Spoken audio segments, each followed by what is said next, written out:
Job calendar పేరుతో ప్రభుత్వం ప్రజలను మోసం చేస్తోందని ఎమ్మెల్యే తాటిపర్తి చంద్రశేఖర్ విమర్శించారు.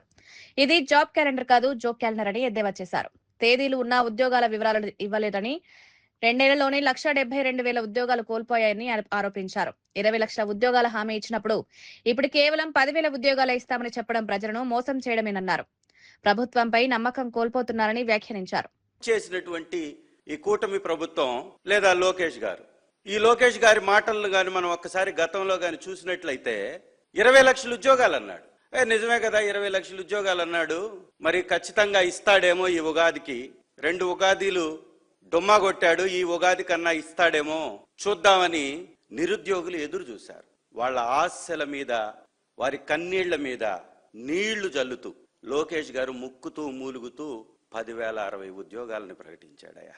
మరి 20 లక్షల ఉద్యోగాలు చెప్పినటువంటి లోకేష్ గారికి 3వ ఉగాదికి 10,000 ఉద్యోగాలు ఇస్తే ఇంక మిగిలిన్నది మీకు 2 ఉగాదులే.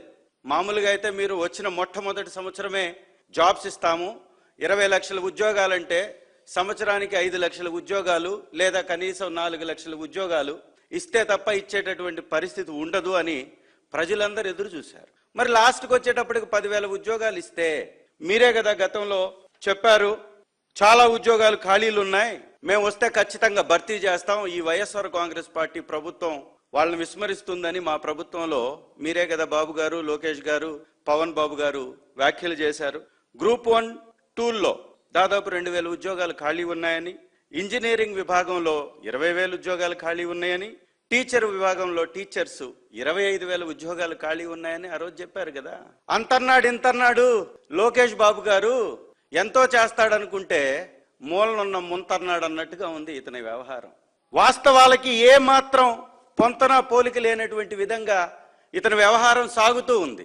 ఆ రోజు నారావారు ఈ రోజు నీరో వారయ్యారు. నీరో చక్రవర్తి ఏ విధంగా ఫిడేలు వాయించుకున్నాడో ఈ రోజు రాష్ట్రంలో నిరుద్యోగుల పరిస్థితి అధ్వాన్నంగా ఉంటుంటే ఈ పెద్ద మనిషి కూడా పిడేలు వాయించుకుంటా ఉన్నాడు.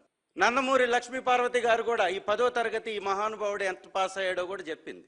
నారాయణ గారు పడ్డ బాధలు అంతా ఇంత కాదు ఈయన్ని పాస్ చేయడానికి.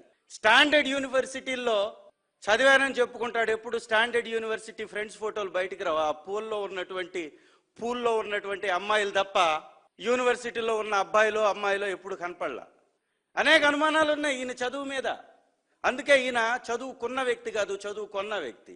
ఈయన వర్క్ ఫ్రమ్ హోమ్ అంటుంటాడు ఈ మధ్యకాలంలో. ఎందుకంటాడు తెలుసా? ఎగ్జామ్ ఫ్రమ్ హోమ్ కాబట్టి, ఎగ్జామ్ ఫ్రమ్ హాల్ కాదు కదా. ఏమీ అర్హత లేకపోయినా లోకేష్ గారు మంత్రి అయ్యారు, ఏ పోరాటాలు చేయకపోయినా పవన్ కళ్యాణ్ గారు డిప్యూటీ ముఖ్యమంత్రి అయ్యాడు, ఏ మాత్రం